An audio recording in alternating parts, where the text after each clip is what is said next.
Bienvenidos. Esto es Primera Llamada. Primera.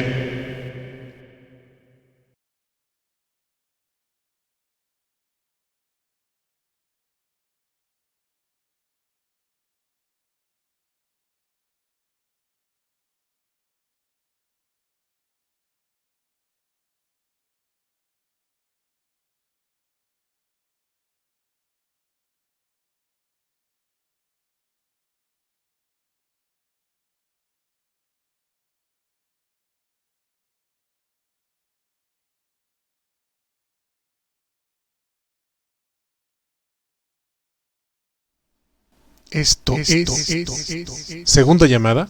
Segunda.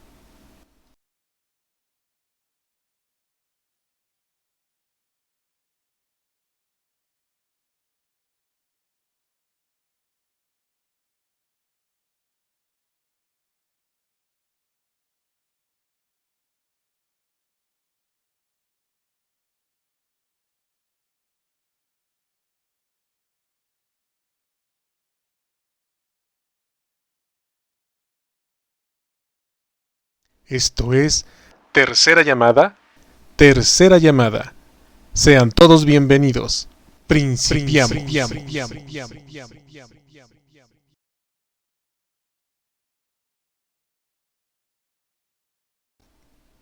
Hola, sean bienvenidos una vez más a una emisión de Miércoles de Chicharrón, aquí en ¿A poco no?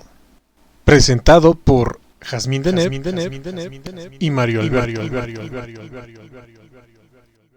¿A poco no? Comunicación de la ciencia. Conocimiento libre para todos.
Hola, ¿qué tal? Muy buenas noches. Bienvenidos a este miércoles de chicharrón. Hoy 10 de noviembre del 2021 y hoy está con nosotros Edgar Lemos Pablo, que nos va a hablar de inteligencia artificial desde el espacio.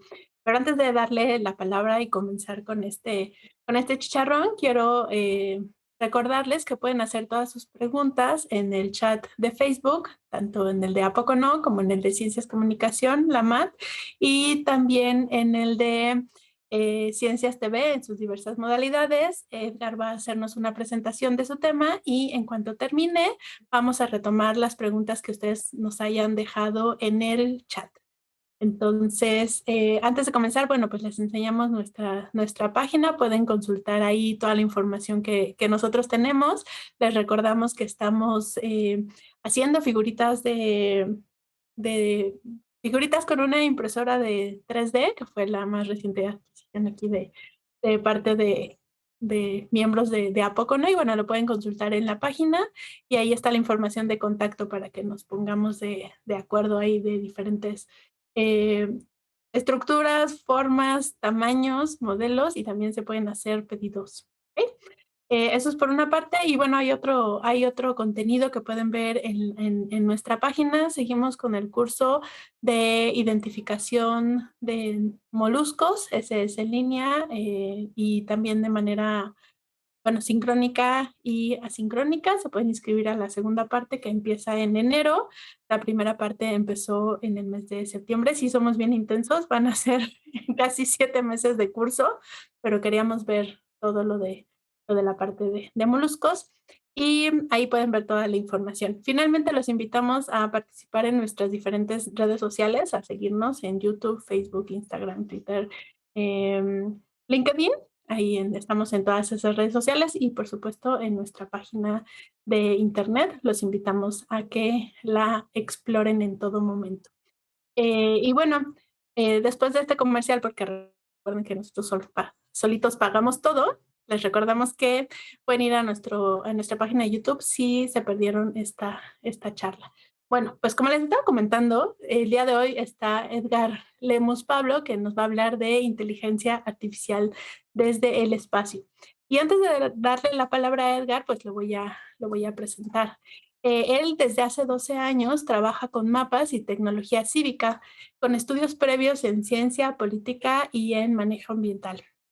Él explora diferentes estrategias para la innovación tecnológica de la administración pública en países de Latinoamérica y el Caribe, específicamente a través de la implementación de soluciones de software abierto para análisis geoestadístico y también para la mejora de las capacidades técnicas de gobiernos locales con el objetivo principal de reducir la brecha de información geográfica en la región en particular y construir resiliencia ante el cambio climático. Como más información, bueno, Edgar recibió la medalla Gavino Barreda por la Universidad Nacional Autónoma de México y ha tenido varias becas. La verdad es que se ha paseado por el mundo. Estas becas han sido de reciprocidad e investigación en la Universidad de Berkeley, en la Universidad de San Francisco y también en la Universidad de Pensilvania.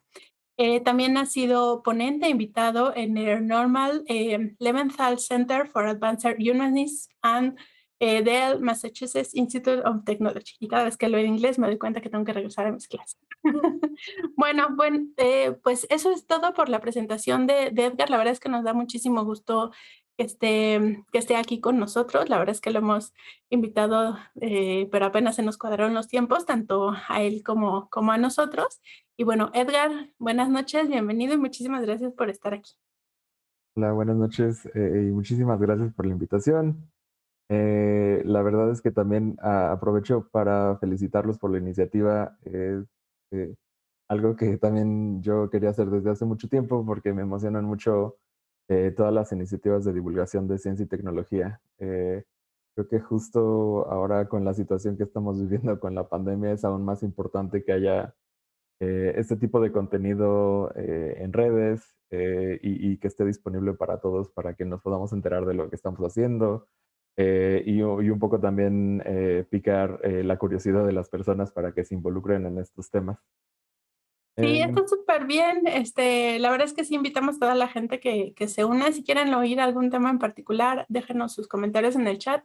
Y bueno, puedes empezar bueno, ya vamos a empezar a compartir pantalla. Vamos a un mini comercial y regresamos y ya empezamos contigo. Adelante.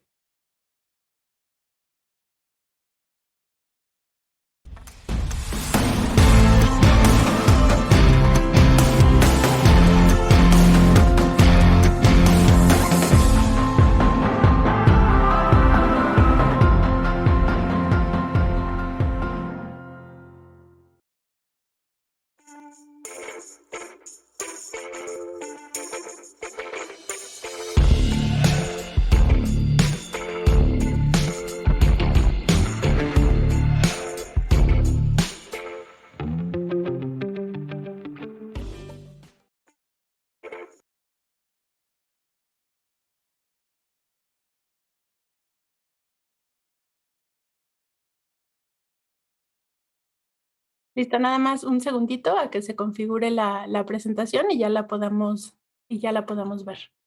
Danos unos segunditos, les recordamos que hoy está con nosotros Edgar Lemus Pablo y nos va a hablar sobre inteligencia artificial desde el espacio. Dejen sus comentarios en el chat y los retomaremos en un momentito.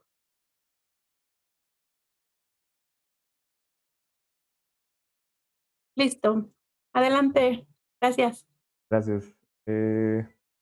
Bueno, otra vez muchísimas gracias por la invitación. La verdad es que en serio estaba muy entusiasmado de platicar de estos temas.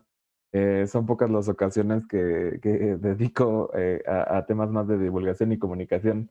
Entonces, esto la verdad es que me tenía muy entusiasmado. Hoy les quiero platicar un poco de inteligencia artificial, también justo con la intención de desmitificar un poco el tema. La verdad es que cuando yo escuché de estas tecnologías, me intimidó un poco y estaba muy motivado justo por las posibles aplicaciones que podía tener en mi trabajo, pero pensaba que era muy difícil. Eh, para la gente que nos está escuchando y tiene más experiencia utilizando estos modelos, les voy a pedir un poco de paciencia. Al final de la plática les voy a recomendar recursos más complejos y algunos links adicionales para cómo continuar con estos temas. Pero la intención ahorita es justo hacer como una introducción muy básica del tema y como les comentaba al principio, desmitificarlo, ¿no? Explicar un poco qué es lo que se necesita y justo que el público en general se dé cuenta que tal vez no es tan complicado como lo imaginaba, ¿no? Normalmente cuando escuchamos de inteligencia artificial pensamos que requiere conocimientos muy avanzados de matemáticas o de lógica, y también que se requieren grandes recursos para correr ese tipo de modelos, ¿no? Imaginamos los super servidores que tiene la UNAM o algún otro tipo de servidor en la nube súper desarrollado que nos permita correr estos modelos, pero la realidad es que no se necesita ninguna de estas dos cosas. En general, la mayor parte de los modelos solo utilizan aritmética básica y se pueden correr localmente o incluso se pueden establecer como instancias en ciertos servidores que no les requieran mucha capacidad de computación de sus propias perdón, de sus propias máquinas. Entonces, creo que eso es lo que quería mencionar muy al principio de la plática, para que ustedes, si identifican alguna aplicación de este tipo de tecnologías, también lo puedan aprovechar y puedan adentrarse a este tema para empezar a utilizarlo. Em, entonces, como un pequeño brevario cultural, les platico un poquito de la historia de estos modelos también para que sepan que no son nada nuevo. Escuchamos recientemente de muchas aplicaciones, pero esto data desde los años 40, ¿no? Cuando se empezó a tratar de modelar justo las redes neuronales. O sea, la intención era tratar de crear una neurona artificial y como, no sé, como que involucrara todos los principios lógicos que hay en una neurona. Ustedes saben que las neuronas funcionan por estímulos eléctricos, entonces básicamente es una lógica de hay señal o no hay señal. Y básicamente esto es lo que hicieron Warren McCulloch y Walter Pitt, ¿no? Un modelo matemático de una neurona artificial. Y la intención de esto era complejizarlo un poco más para hacer lo que se llamaban las redes neuronales.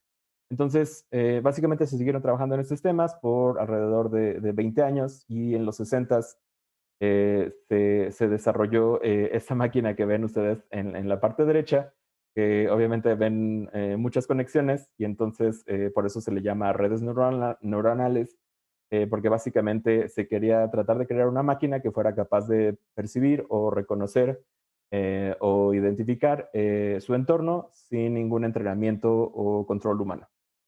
Desde los 60 nos dimos cuenta que esto era muy complejo, y que a veces era muy difícil justo explicarle a las computadoras qué es lo que tenían que hacer, ¿no? Normalmente tenías que detallar muchísimo los pasos o explicar específicamente eh, cuáles eran los procedimientos que tenían que seguir. Realmente las máquinas no estaban aprendiendo.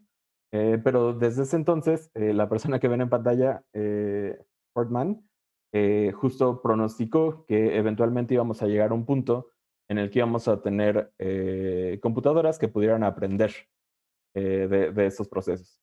Y desde ese entonces incluso dijeron cómo iba a suceder esto, que era a partir de poner diferentes capas, que una sola capa no iba a ser suficiente, sino que a través de varias capas las computadoras iban a poder aprender. Simplificando mucho el proceso, básicamente este es un modelo de inteligencia artificial.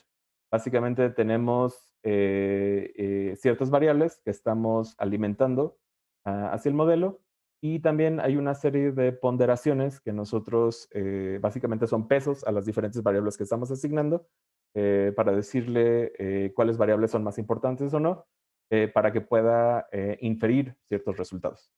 Entonces, en lugar de decirle a una computadora cuáles eran los pasos exactos para resolver un problema, es mucho más fácil darle ejemplos de cómo resolver ese problema y así En permitir que lugar la de decirle a una computadora computadora cuáles eran los pasos. resuelva el problema en diferentes iteraciones y aprenda de este modelo, básicamente. Em, entonces, por eso, a eso es lo que me refiero con varias capas. Cuando ustedes hacen diferentes iteraciones del mismo problema y le dan ejemplos a la computadora de cómo puede resolver este problema, eventualmente va a llegar a la solución correcta, ¿no? Porque va a intentar diferentes ponderaciones y básicamente hasta que llegue a la ponderación o a los diferentes números, que son las ponderaciones adecuadas, que son básicamente la solución más eficiente, ese va a ser como el modelo idóneo que vamos a utilizar para resolver un problema en particular. Entonces, este tipo de modelos, por ejemplo, ya se empezaban a utilizar desde los años 60 otra vez para jugar damas chinas o para jugar ajedrez. Y básicamente justo esperábamos a que las diferentes ponderaciones las diferentes combinaciones de sus ponderaciones llegaran a un número óptimo que fuera la mejor solución al problema. Entonces, en pocas palabras, esto es justo lo que sucede con el machine learning. Esto es machine learning. Le das la oportunidad a la computadora para que aprenda cómo resolver un problema a partir de diferentes iteraciones. Em, entonces, lo que pasa con los modelos de deep learning, que todavía no encontré una traducción adecuada al español, pero deep, que significa básicamente profundo en inglés, a lo que se refiere es justo a este número de iteraciones, es como profundidad. O sea, entre más iteraciones tiene, más aprende el modelo. Básicamente lo que queremos es que la función de este modelo sea tan flexible que pueda resolver cualquier tipo de problema, ¿no? Y entonces el modelo se vuelve muy útil para resolver diferentes problemas que le pongamos. Ya no está jugando a lo mejor damas chinas, lo que queremos saber es justo que interprete una imagen satelital. Entonces, como pueden ver aquí, agregué otro elemento al diagrama, que es el desempeño del modelo. Eh, para poder saber cuál es la configuración adecuada de ponderaciones que le estamos dando a esas variables, necesitamos saber qué también se está desempeñando el modelo. Y esto es muy importante, lo van a seguir escuchando cuando sigan estudiando sobre inteligencia artificial. Básicamente, los factores de desempeño del modelo es lo que nos va a decir si la computadora aprendió o no, o si el modelo está funcionando de manera eficiente. Entonces, como pueden ver aquí, básicamente el desempeño está retroalimentando al modelo y diciéndole cuál es la solución que funciona mejor. Y entonces traducimos esto al lenguaje tradicional que se utiliza en los modelos de Machine Learning. Los parámetros se siguen llamando parámetros. Al modelo le vamos a llamar la arquitectura que estamos utilizando para correrlo. Y van a haber una serie de predicciones que van a salir de esa arquitectura. Este elemento que también acabo de agregar al modelo se llaman etiquetas. Básicamente lo que estamos haciendo aquí es para poderle demostrar a la computadora que cómo resolver un problema, le estamos dando ejemplos y esto implica etiquetar datos, decirle qué es lo correcto y qué es lo incorrecto. Estas etiquetas van a generar, junto con las predicciones, cierta loss o pérdida que se le llama al modelo, y eso es lo que va a informar a los parámetros que estamos dando para ponderar las diferentes variables. Otra vez, si esto se vuelve un poco lógico o se complejiza un poco en términos de lógica, no se detengan mucho en los términos. A fin de cuentas, siempre es lo mismo, ¿no? Entonces, para hablar de aprendizaje por computadora, Cuando queremos procesar imágenes satelitales, por eso esta plática se llama inteligencia artificial desde el espacio, porque lo que queremos hacer básicamente es que la computadora entienda qué es lo que están viendo las imágenes satelitales. La percepción remota, otra vez, es una tecnología que dista casi desde los años 60. Como se pueden imaginar, a estas alturas del partido ya tenemos una reserva de imágenes bastante grande que tal vez sería un poco complicado procesar por ojos humanos. Y entonces por eso nos recargamos un poco en las computadoras para hacer este proceso más eficiente. En la segunda parte de la plática les explicaré un poco más de por qué esto es tan importante y por qué nos ayuda justo a resolver preguntas trascendentales para el futuro de la humanidad. Pero sin adelantarme un poco, les explico primero justo cómo funciona esto de visión computarizada o machine learning para imágenes satelitales. Entonces, hay diferentes maneras en las que puedes procesar imágenes satelitales a partir de estos modelos que les he estado platicando, y tienen las tres principales en pantalla, básicamente. En la primera, como pueden ver, se llama Chip Classification, que básicamente a partir de una imagen simple, lo que hace la computadora es diferenciar qué es lo que tiene en la imagen.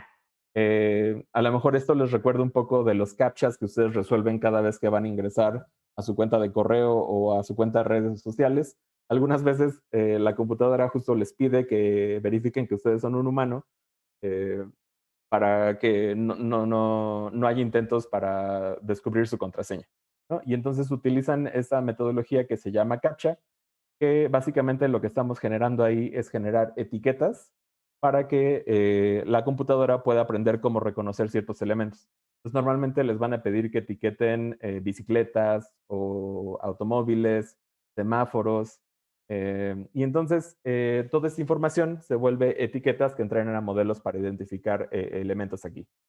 Em, Otro tipo de machine learning para imágenes satelitales es la detección de objetos. Esto, como pueden ver, se vuelve un poco más refinado. Ya no lo estamos haciendo en una gratícula, sino específicamente en el objeto que estamos tratando de identificar.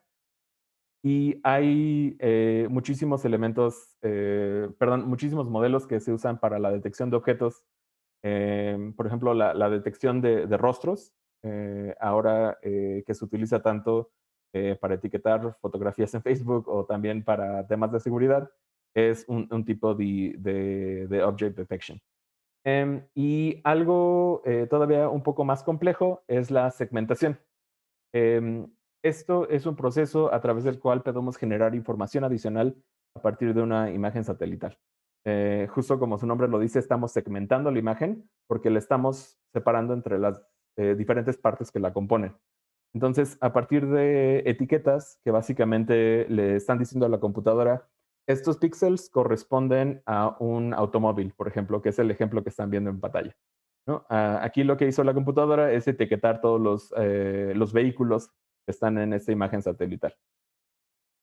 Y este proceso es muy interesante porque genera datos adicionales. Al separar la imagen en sus diferentes componentes, nosotros estamos generando información que puede ser muy interesante para, por ejemplo, en este caso que son vehículos, para medir cuál es el tráfico en una ciudad, para ver cuántos vehículos activos tenemos, para medir también niveles de contaminación, por ejemplo, o cuántos vehículos equivalen a cuántas toneladas de emisiones de gases de efecto invernadero. En fin, un sinnúmero de aplicaciones a partir de esta información que de otra manera se tendría que hacer a mano, ¿no? Entonces, les voy a platicar ahora un poco de las particularidades de trabajar con imágenes satelitales y cuáles son sus retos. Em, Podemos empezar primero por el tamaño, ¿no? Normalmente, otra vez, como pueden imaginar, los modelos tradicionales que utilizan imágenes simples, por ejemplo, si le pido a una computadora que identifique si lo que le estoy enseñando es un gato o un perro, la imagen del gato va a ser mucho más pequeña. Esto de 2000 píxeles a lo mejor es una exageración. No voy a tener una imagen tan grande de mi gato, Pero las imágenes satelitales son enormes, ¿no? Porque ocupan grandes extensiones de territorio. Entonces, procesar este tipo de imágenes normalmente sí requiere un poco más de capacidad computacional y por eso normalmente se utilizan servidores en la nube para hacer este tipo de aplicaciones. Ese es un elemento. Entonces, una de las maneras en las que se resuelve es justo partiendo la imagen en la gratícula que ustedes vieron en la diapositiva anterior. Y básicamente cada recuadro se procesa de manera independiente. Y esto puede ser una desventaja o también se puede ver como una ventaja, porque al dividir una imagen grande en diferentes recuadros, lo que hacemos también es aumentar el tamaño de nuestra muestra. Entonces, como pueden imaginar, vamos a tener más observaciones que evaluando una imagen tradicional, ¿no? Otro problema con las imágenes satelitales es que hay que evaluar cómo fue capturada la imagen. Eh, como saben, los satélites están orbitando la Tierra. Algunos tienen órbitas geoestacionarias, o sea que básicamente dependen de la posición de la Tierra, y otros tienen órbitas como heliocéntricas, creo que se llaman. Entonces están orbitando alrededor de la Tierra. Lo que sucede con esto es que habrá ocasiones en que el satélite esté perfectamente alineado con el pedazo de territorio que estamos tratando de capturar, pero van a haber ocasiones en que no va a ser así, ¿no? Y obviamente queremos aprovechar al máximo el número de imágenes que pueda tomar un satélite, entonces por eso vamos a tratar de capturar el mayor número de imágenes, aunque el ángulo no sea el ideal, ¿no? Porque queremos tener el mayor número de observaciones posibles. Entonces, considerando esto, van a haber ocasiones en las que vamos a tener que hacer correcciones adicionales a las imágenes por el ángulo en el que se tomó la fotografía o también por las condiciones atmosféricas incluso. Hay veces que, considerando que la atmósfera es un conjunto de gases y se comporta como un líquido, también pueden imaginar que hay ciertas aberraciones en la imagen a partir de las condiciones de la atmósfera. Si hay más humedad, a lo mejor va a ser un poco más borrosa la imagen. La cobertura de nubes también puede resultar en un problema. Entonces, todas estas son condiciones que se pueden, que se deben de considerar al momento de crear tus modelos para que no te dé falsos positivos y no te den errores. El otro elemento muy importante a considerar es que, como ya les he mencionado antes, los datos de etiquetado son muy importantes para los modelos de inteligencia artificial. Básicamente, como les había mencionado antes, le tenemos que dar ejemplos a la computadora del problema a resolver para que la computadora aprenda cómo resolver ese problema. Entonces, si a mí me interesa, por ejemplo, saber cuántos edificios hay en esta imagen que ustedes están viendo en pantalla, le tengo que enseñar primero a la computadora cómo se ve un edificio, ¿no? Y para esto necesito etiquetar los datos. Básicamente lo que tengo que hacer aquí es decirle, estos píxeles que están aquí, estos píxeles en la imagen, corresponden a un edificio. Así se ve un edificio. Y a lo mejor hay otro elemento que me interesa reconocer en la imagen, como los caminos, este campo baldío, la vegetación, por ejemplo. Le puedo enseñar a la computadora cómo se ven los árboles desde una perspectiva satelital. Y entonces a eso se le llama el etiquetado de imágenes. Afortunadamente para nosotros hay un dataset muy importante de información que ya está etiquetada. Y esto normalmente se extrae la información a través de esta base de datos abierta y pública que se llama OpenStreetMap.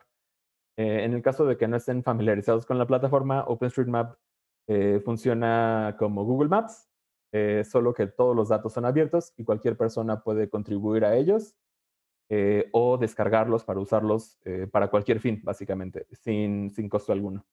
Entonces, esto es una ventaja enorme porque lo que ustedes están viendo en pantalla es básicamente la manera en la que tradicionalmente se hacen los mapas. Em, Otra vez, por el simple uso de Google Maps en sus teléfonos, ustedes han de estar muy familiarizados con datos geográficos y tal vez no se imaginen que hay ciertos lugares del planeta que aún no tienen información completa, donde aún no hay mapas completos. Entonces, OpenStreetMap es un gran recurso porque a través del crowdsourcing, esto involucra que varios voluntarios puedan contribuir datos geográficos desde la comodidad de su hogar, básicamente haciendo estas actividades, trazando sobre imágenes satelitales la información geográfica que necesitamos para tener un mapa completo. Entonces, como pueden ver en la imagen de aquí, se pueden trazar edificios o algún otro tipo de elemento de infraestructura física que se puede identificar en una imagen satelital, o también podemos trazar caminos, a lo mejor ríos. También, por ejemplo, la delimitación de usos de suelo también es muy importante en términos ambientales para saber grados de deforestación o cómo diferentes actividades humanas están contribuyendo al cambio climático. Entonces, justo etiquetar estos píxeles para decirle a la computadora qué es un proceso muy importante y quería también introducir esta herramienta de datos abiertos que está disponible para cualquier persona que la quiera utilizar, que se llama OpenStreetMap. Entonces, un poco traduciendo esto a la información que termina viendo el modelo, sería básicamente algo así. Por ejemplo, lo que ustedes ven en rosa en medio es un camino. Básicamente, lo que estamos haciendo aquí es decirle a la computadora, este píxel es camino, pero este píxel a lo mejor es un terreno baldío. Entonces, por eso todos estos, o a lo mejor es vegetación, ¿no? Y entonces todos esos píxeles están etiquetados de cierta manera, y entonces la computadora sabe que un camino se tiene que ver así, básicamente, ¿no? Un poco haciendo un zoom out, así se vería, por ejemplo, un área de un puerto industrial. Como pueden ver, hay ciertas zonas identificadas como edificios, hay contenedores que están listos para ser transportados por mar. Incluso aquí estamos ya catalogando ciertos barcos, áreas verdes en esta zona que se ven en amarillo, el agua del mar. Y básicamente ese es el proceso que seguimos para etiquetar y para enseñarle al modelo básicamente cómo identificar este tipo de elementos. Entonces, este es el momento justo en el que básicamente dividimos toda la información que tenemos para entrenar al modelo en datos para entrenarlo y en datos que vamos a querer evaluar con el modelo, ¿no? Para que eventualmente el modelo pueda hacer predicciones sobre datos que aún no ha visto, ¿no? Estos datos que le estamos alimentando al modelo justo sirven para informarlo, pero eventualmente la inferencia va a ser sobre otras imágenes satelitales, tal vez en otra parte del planeta, en las que va a ser justo esta predicción de qué es lo que está viendo. Aquí tenemos otro ejemplo, a lo mejor, como pueden ver, esta es una zona mucho más urbanizada, se pueden ver justo las naves industriales, a lo mejor ciertas zonas residenciales, y básicamente cómo lo estaría viendo el modelo etiquetado. Como pueden ver, por ejemplo, también los caminos se están etiquetando de manera distinta. Básicamente cada color representa una etiqueta distinta y aquí el modelo está teniendo un muy buen desempeño en cómo identificar los caminos. Entonces, ahorita ya tienen como una introducción bastante general a cómo funcionan los modelos de Deep Learning para procesar imágenes satelitales. Y lo que les quería presentar en la segunda parte de esta presentación es justo para qué queremos justo este tipo de tecnología. Entonces, les platico un poco de casos previos en los que yo he utilizado estas tecnologías para mi trabajo cotidiano. Entonces, en este caso, por ejemplo, se utilizó un modelo de Deep Learning para hacer una extracción de información a partir de imágenes satelitales que teníamos de Guyana. Guyana es un país en el sudeste de América. Es un país de habla inglesa, es el único país de habla inglesa en Sudamérica. Se considera un poco más caribeño, aunque está mucho más cerca de Brasil y de Venezuela. Se le considera un país caribeño por diferencias culturales. Y resulta que no tenemos tanta información geográfica como es el caso en México, por ejemplo. Somos muy suertudos de tener al INEGI aquí, que nos puede proporcionar todo este tipo de información, pero como les comentaba antes, la realidad de otros países es que a veces no tienen la información básica que necesitan para hacer planeación urbana, para, por ejemplo, planear cómo van a hacer un programa social, básicamente para identificar a todos sus beneficiarios. Hay veces que la información no es suficiente. Y entonces por eso se desarrolló este modelo de inteligencia artificial para hacer una extracción de todos los edificios que teníamos en el país. Lo que están viendo en pantalla es la capital, es Georgetown. Como pueden ver, se ve bastante estructurado. Eh, Parece que el desarrollo urbano sucedió de manera bastante planificada y bastante regular, porque básicamente toda la ciudad está desarrollada en una gratícula, ¿no? En rectángulos. Esto no es el caso. Si les enseñara la realidad en las calles, verían que es un poco diferente. Esto sucedió así justo porque habían plantaciones de caña de azúcar antes de que esto fuera una ciudad. Y entonces, básicamente, el modelo de la ciudad siguió la misma estructura que tenían las plantaciones de caña de azúcar. Entonces, como pueden ver aquí, lo que hizo el modelo es justo identificar todos los edificios en la zona. Esto les platico un poco de la experiencia, porque esta es la alternativa. Imaginen para todos los países que no tienen información geográfica digital, esta es la manera en la que mantienen los registros de desarrollo urbano en sus ciudades. Básicamente son planos enormes en papel, bond, donde tienen las mismas tablas que guardan la información sobre cada una de las propiedades, y esto es lo que sería un mapa catastral para esta nación en particular. Entonces, normalmente con esta imagen, si les pido que imaginen, por ejemplo, cómo diseñar un nuevo vecindario o una nueva extensión a la ciudad, eh, este tipo de trabajo podría volverse muy complicado porque lo tenemos que hacer todo a mano, básicamente. Y si tuviéramos la información digital, sería mucho más fácil modelar, por ejemplo, cuál sería el crecimiento de una ciudad o cuáles serían las necesidades que tendríamos en términos de servicios públicos, ¿no?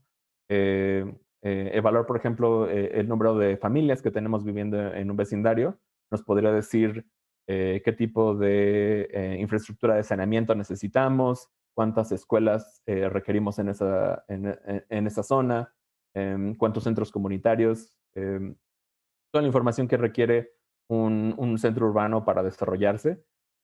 Básicamente se puede planear solo si tenemos la información necesaria para hacerlo. Ese era el objetivo del modelo. Queríamos entender muy bien qué es lo que estaba pasando en esa región. Eh, Además de que no había información geográfica para la ciudad, una de las cosas que hacían mucho más complejo este proyecto es que habían asentamientos informales o asentamientos irregulares. Normalmente este tipo de asentamientos no son cubiertos por censos tradicionales porque algunas administraciones piensan que al contabilizarlos, al integrarlos a un censo de población, lo que sucede es que los están formalizando o están básicamente reconociendo su existencia legal y por lo tanto el gobierno tiene que proveer servicios. Pero entonces también si no tenemos la información, es imposible saber cuántas personas hay ahí, qué tipo de programa necesitan para integrarse a la ciudad o qué tipo de ayuda necesitan justo para volverse un asentamiento formal. Entonces, como pueden ver aquí, lo que se hizo fue extraer todos los edificios de la zona. Esto fue de gran ayuda porque la información que teníamos por el país databa de 2012. Como pueden imaginar, en 10 años un país va a cambiar radicalmente. Hay ciertas zonas del mundo que tienen altas tasas de crecimiento poblacional y por estas razones es muy importante mantener esa información actualizada. Entonces, por eso fue tan importante implementar un modelo de inteligencia artificial aquí, porque de otra manera lo tendríamos que haber hecho a mano y hubiésemos tardado mucho más en desarrollar un programa para esta región. Entonces, uno de los datos interesantes, por ejemplo, aquí, es que el modelo nos confirmó que había muchas más familias de las que nosotros imaginábamos viviendo en un asentamiento informal. A partir del censo, lo que teníamos identificado es que habían 400 familias en un asentamiento irregular, pero cuando corrimos el modelo nos dimos cuenta que habían más de 4,000 edificios. Entonces, claramente, los números de población no coincidían, pero tener esa información desde el principio del programa fue súper importante para nosotros para diseñar el programa de desarrollo urbano que iba a apoyar a este vecindario con los números adecuados. Porque obviamente un programa que vas a desarrollar para vivienda para 400 familias se va a ver muy diferente si lo estás desarrollando claramente para 4,000. ¿No? Entonces, este es solo un ejemplo. Como pueden ver, no quiero abundar mucho en esto porque quiero dejar también un poco de tiempo para preguntas, pero básicamente lo que hace el modelo es correr con diferentes parámetros y ver cuál tiene un mejor desempeño, como les mencionaba al principio, ¿no? Em,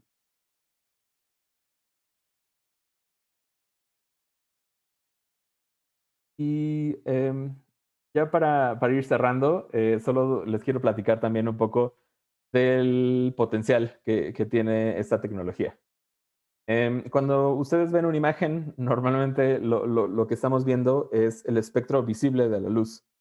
Em, Hay mucha más información en los extremos de la que nos podemos imaginar y afortunadamente para nosotros los satélites capturan este tipo de información, ¿no?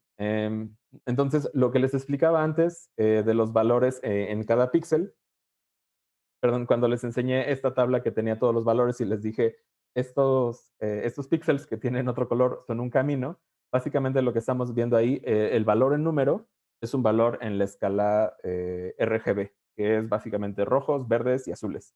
Y una imagen tradicional va a ser integrada por estos tres elementos.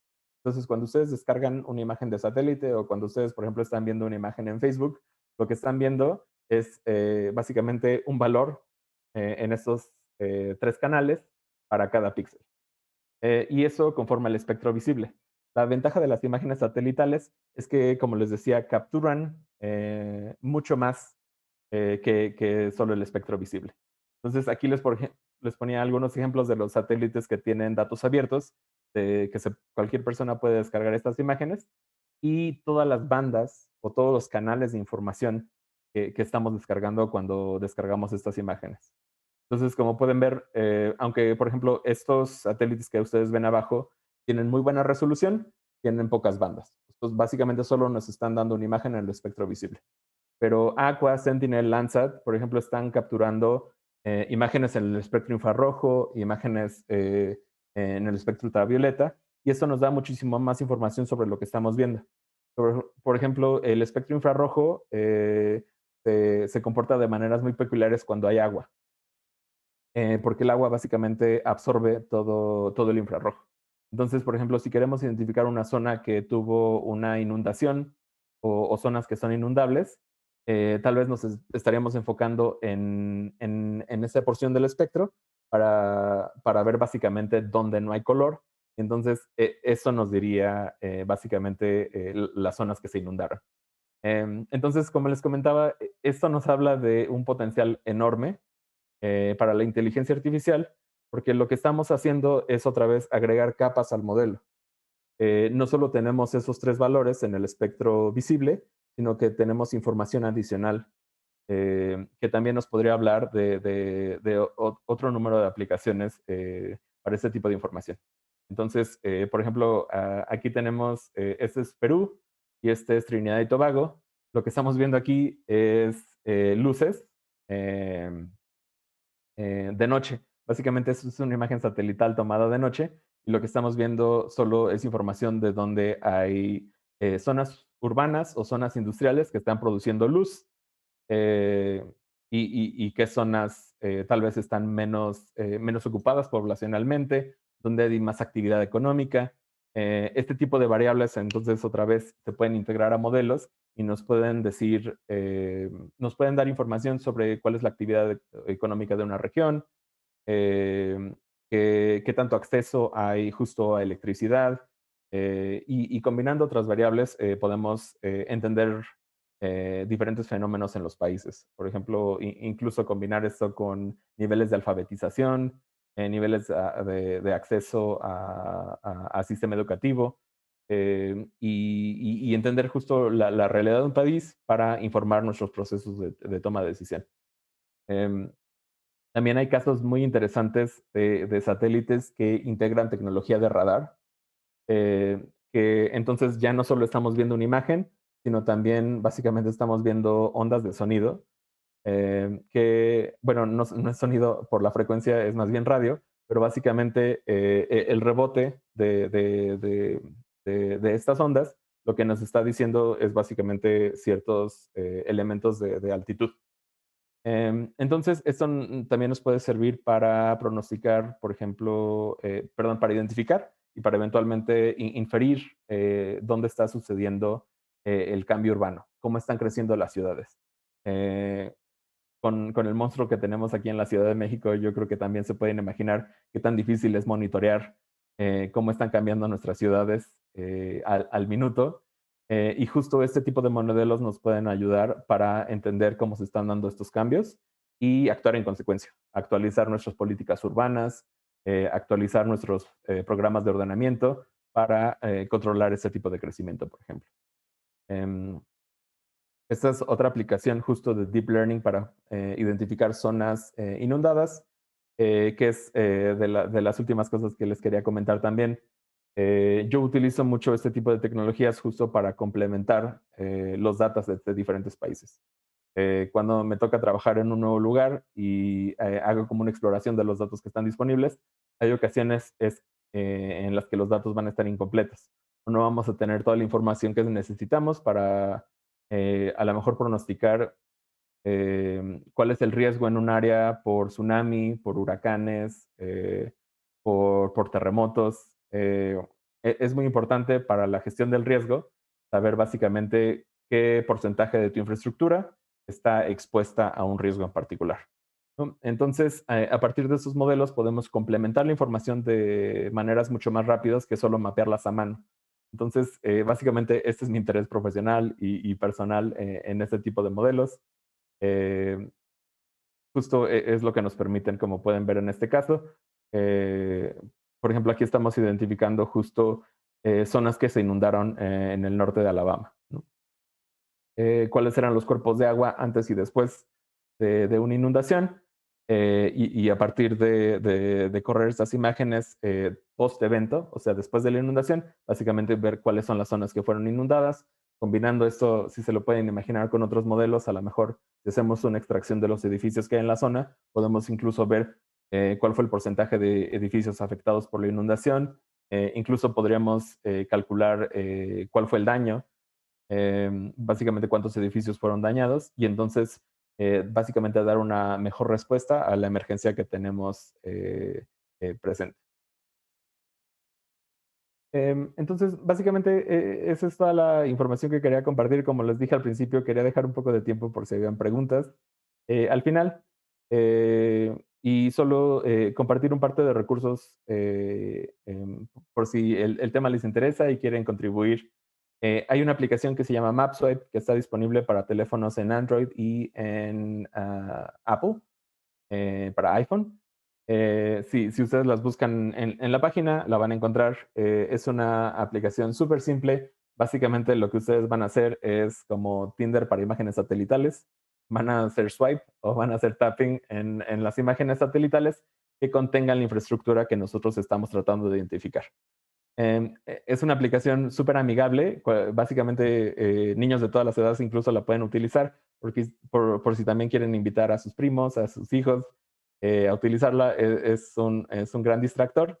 Y lo interesante de la aplicación es que está generando información para entrenar estos modelos de inteligencia artificial de los que les estaba platicando.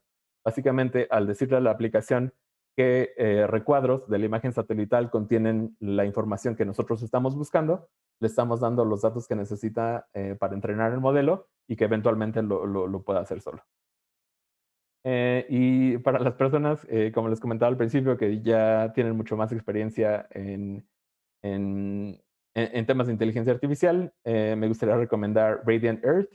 que es como un hub que tiene datos para entrenar modelos con los que ustedes podrían empezar a entrenar sus propios modelos, por ejemplo, para identificar edificios o para identificar caminos, por ejemplo, que también es una aplicación muy necesaria en ciertos países del sur global.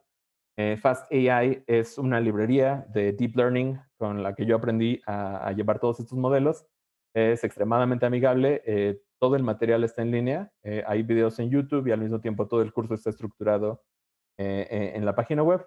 Entonces, poco a poco también se pueden ir entrando a este tema. Y también SpaceNet AI es una muy buena página justo para ver trabajo previo de personas que se han dedicado a esto. Em, y justo empezar a probar sus propios modelos y experimentar con estas tecnologías. Y como les comentaba al principio, todo se trata de perderle el miedo, no van a romper nada, no va a pasar nada y podrían llevarse grandes beneficios a sus respectivos proyectos de investigación al trabajo que ustedes realicen. También mencionar justo aquí, ponía el link de todas las imágenes que han estado viendo, las que no son de modelos de inteligencia artificial, las que eran de fondo de la presentación, las saqué de EarthView de Google, por si necesitan algún fondo de pantalla, que también lo pueden checar ahí. Y por último, también dejarle mis datos de contacto por si hay alguna pregunta a la que no alcanza a llegar durante esta presentación o necesitan ayuda para implementar alguno de estos modelos. Con mucho gusto les podemos ayudar. Mi Twitter es EALPB. En LinkedIn estoy como Edgar Lemus, todo junto sin espacios. Y también me pueden mandar un correo a edgar@comunitar.io. Sin .com, .net, nada. Es comunitar.io. Y pues eso sería todo de mi parte. Muchísimas gracias. Muchísimas gracias por tu presentación. La verdad es que estuvo súper interesante. Ya podemos dejar de compartir pantalla y darnos un segundito. Ahorita regresamos con las preguntas.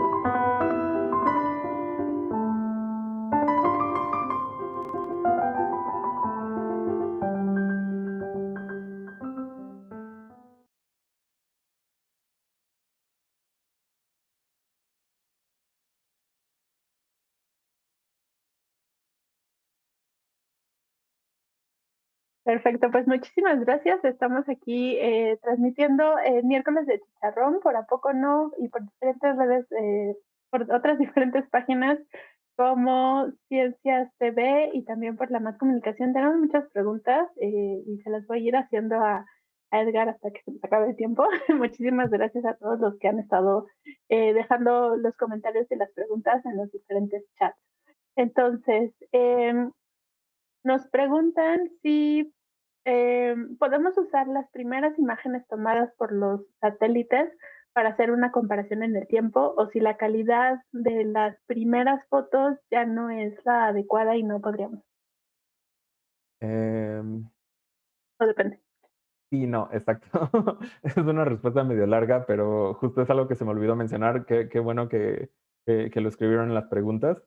Hay un potencial enorme también para explorar líneas de tiempo, porque otra vez, si lo imaginan, solo estamos haciendo básicamente cálculo matricial. Cada píxel es un componente de la matriz y podemos ver esas matrices a lo largo del tiempo o podemos asignarles otros valores, como les mencionaba, en las diferentes bandas del espectro de electromagnético. Entonces, en ciertos casos, muchos de estos satélites llevan ya años en órbita y sí es muy interesante que este tipo de modelos se empiece a utilizar para hacer evaluaciones a lo largo del tiempo, pero como bien mencionan en la pregunta, hay ciertos casos en los que no es compatible y desafortunadamente sí, estaremos pecando un poco estadísticamente como en términos de comparabilidad, porque son diferentes sensores, diferentes escalas a las que se tomó la información y hay ciertos casos en que la información no es comparable. Ok, bueno, pues entonces habría que aprovechar con las que sí podemos comparar y hacer lo que podamos con las otras. Gracias. Pregunta Andrés, ¿qué tan elástica es esta herramienta? ¿Y cuál es su máximo reto de mejora? Muy interesante. Justo la intención de las redes neuronales fue que fuera una herramienta demasiado flexible, o sea, realmente que pudiera resolver cualquier tipo de problema. De las librerías que les acabo de mencionar, justo, por ejemplo, FastAI, se utiliza para aplicaciones muy diversas. Por ejemplo, hay maneras en las que puedes evaluar texto, que es como otra dimensión del deep learning, que nada tiene que ver con las imágenes y justo el tipo de elementos que estás evaluando es muy diferente, ¿no? Y en lo que te enfocas ahí más o menos es en las relaciones de las palabras unas con otras y cuando te las encuentras juntas y cuando te las encuentras separadas. Entonces, realmente la herramienta es súper flexible. Definitivamente los invitaría a hacer un googleo de el que sea su tema de trabajo, incluso si es de políticas públicas. Si le ponen Machine Learning al final en Google o Deep Learning, de seguro va a haber una aplicación que les pueda resultar interesante y que tenga una aplicación en sus propios campos. Porque sí es una herramienta súper flexible, o sea, realmente se puede aplicar a muchísimas cosas. Algo que me llamó muchísimo la atención es que amigas que tengo que, por ejemplo, están haciendo bioinformática ahora, básicamente evalúan datos de genética, de genómica, están utilizando también este tipo de técnicas para ver relaciones en el genoma. Entonces, realmente yo diría que es una gran herramienta y que puede tener aplicaciones en diferentes campos. Una de las áreas en las que todavía se tiene que mejorar definitivamente es en las capacidades de procesamiento. Esto está cambiando muy rápido y la verdad es que posiblemente deje de ser un problema de aquí a 5 años, pero todavía hay ciertas limitaciones en qué tan rápido podemos correr un modelo, justo por el número de iteraciones y el número de cálculos que tiene que hacer. Aunque los cálculos son relativamente simples, realmente lo que está haciendo el modelo es calcular billones de veces, miles de millones de veces el mismo cálculo y entonces por eso se vuelve como bastante pesado en términos de cómputo. Pero otra vez creo que esto va a dejar de ser un problema en un par de años. Y la otra cosa que yo mencionaría son los datos de entrenamiento. Los datos de entrenamiento en modelo, los casos que yo presenté, les digo que tenemos mucha suerte de contar con este repositorio donde los datos son abiertos y libres, pero realmente en otras industrias donde hay menos desarrollo de este tipo de tecnologías, lo que hace falta es justo los datos para entrenar este tipo de modelos y para eso sí vamos a tener que esperar un poco más en lo que se desarrolla, ¿no? Sí, habría que esperar, ¿no? Porque más de uno, para hacer unos cálculos que seguro no son tan sofisticados, les ha costado trabajo y están ahí con su computadora y de repente colapsa justo cuando crees que te van a dar los resultados. Gracias, Edgar. Tenemos otra pregunta y va relacionada con una cosa que nos dijiste ahorita, ¿no? De que casi a todo le ponemos machine learning y nos va a salir alguna información, ¿no? Entonces nos preguntan que si realmente el gobierno de México está usando esta tecnología para mejorar sus documentos de planeación y gobernanza, como lo mencionaste, o si solo lo utiliza la industria privada u otros sectores. Muy interesante pregunta. La verdad es que no estoy tan informado. No quisiera aventurarme a decir que no lo utilizan solo porque no conozco los casos de uso. Pero hasta la fecha yo no conozco de como muchos programas, sobre todo de política pública, que son los temas que me interesan más, que estén como incorporando machine learning.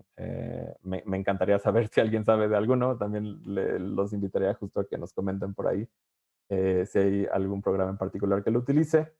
Em, Definitivamente estas tecnologías se desarrollaron en la industria privada, la mayor parte. Muchas veces se utilizaban para marketing o para hacer targeting de los clientes meta. O sea, básicamente para perfilar a las personas que eran los consumidores de cierta marca, se utilizaban este tipo de modelos y es como se fueron desarrollando desde los noventas, yo diría. Pero ahora hay mucho más aplicaciones, también por la apertura. O sea, creo que tiene mucho que ver que las librerías se hayan hecho con código abierto y entonces cualquiera las puede utilizar. Y por otro lado, que también que se haya democratizado un poco el acceso a los recursos para computar estos modelos grandes que antes solo estaban restringidos, ya sea a la industria privada o a las universidades que tenían estos servidores enormes. Entonces le vamos a dar el beneficio de la duda al gobierno y aquí saben de alguna aplicación, bueno, de alguien que lo esté usando para las políticas gubernamentales, pues adelante si nos lo puede poner en el chat. Voy a seguir un poquito robándome unos minutitos. Eh, Nos preguntan cómo es el tratamiento de los datos grillados. ¿Grillados? Ajá, o sea, supongo que Como cuando de la están en estas gráfica, ¿no? cuadrículas. Ujú. Mm, em, estoy tratando de pensar cuál es la forma más simple de explicarlo. Los modelos en general utilizan diferentes técnicas, eh, pero básicamente es un muestreo. Cuando les mencionaba que básicamente nosotros le asignamos como un recuadro de, no sé, de 500 píxeles por 500 píxeles a modelo, y le decimos qué es esto, lo que hace es un muestreo de esos píxeles. Y entonces básicamente, dependiendo de lo que encuentra a partir de ese muestreo, es como da la respuesta. Es como la forma más simple de visión por computadora de los modelos de Machine Learning. Básicamente es lo que hace. Entonces, hay diferentes técnicas para hacer ese muestreo. Hay veces que les recorta, por ejemplo, el margen de la imagen.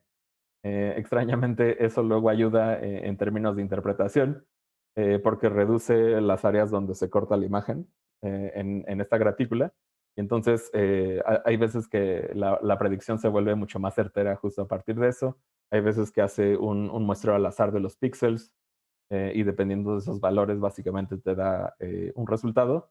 Eh, pero sí, con los minutos que tenemos, esa era la manera más fácil, yo creo, de explicarlo. Es básicamente un muestreo de los píxeles en cada uno de los recuadros de la gratícula.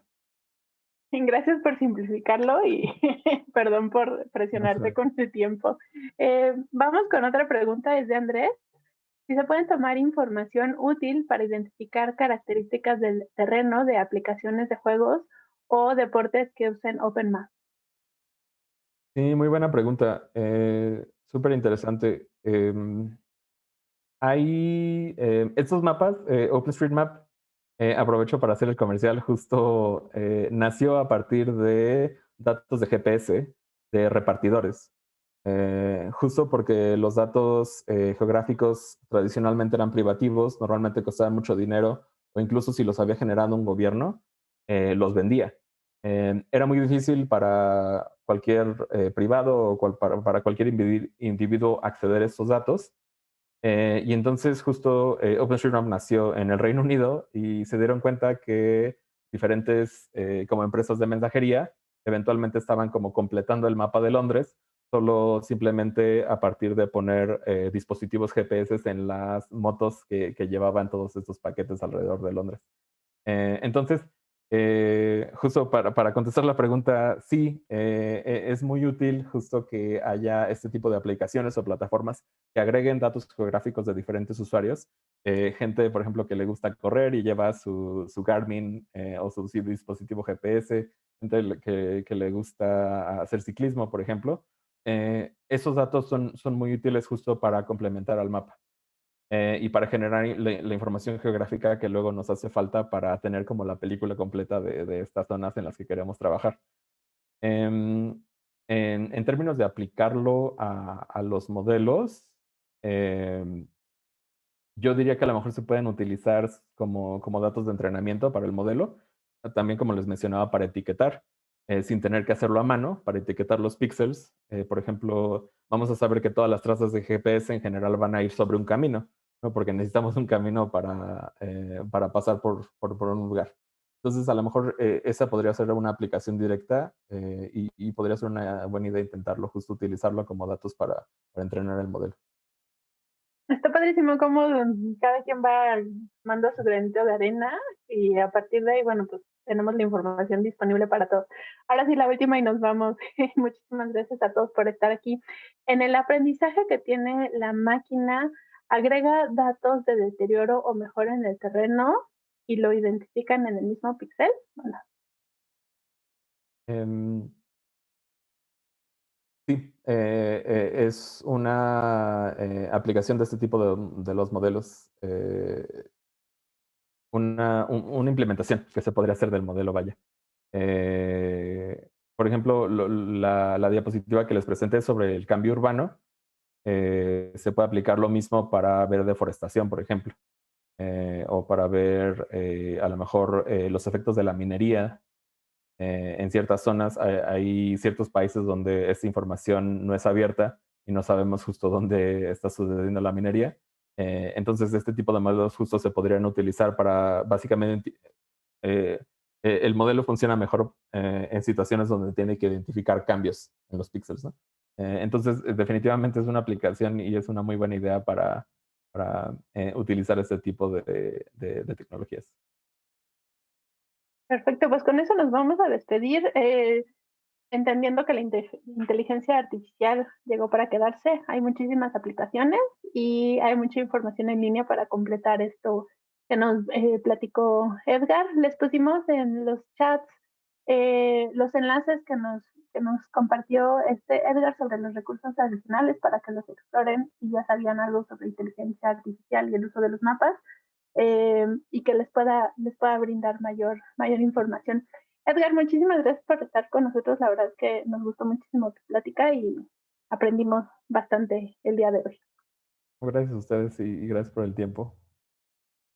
Muchas gracias a todos por los que estuvieron aquí, los que hicieron sus preguntas, los que compartieron en las diferentes páginas en las que estuvimos transmitiendo. Gracias al equipo aquí que estuvo en la parte de la transmisión y pues nos vemos la siguiente semana en otro miércoles de chicharrón.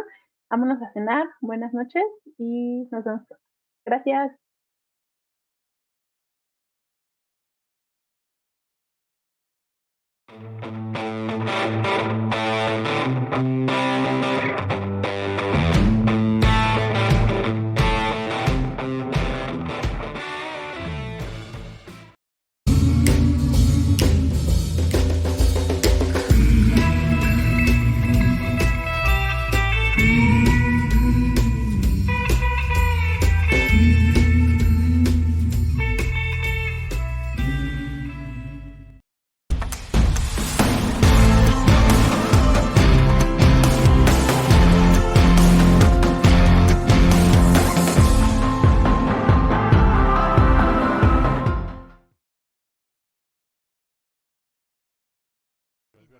¿A poco no?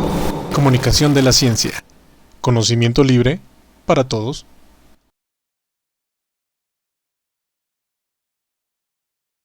Hola, mi nombre es Jacqueline Denier. Soy bióloga, estudié en la Facultad de Ciencias de la UNAM y actualmente me dedico a estudiar moluscos. O dicho de otra forma, soy malacóloga y conquilióloga.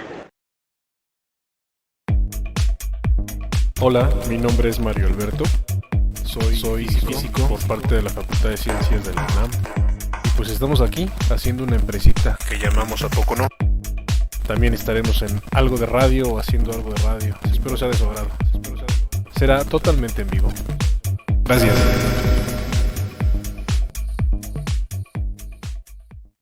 ¿A poco no radio? Otra forma de oír ciencia.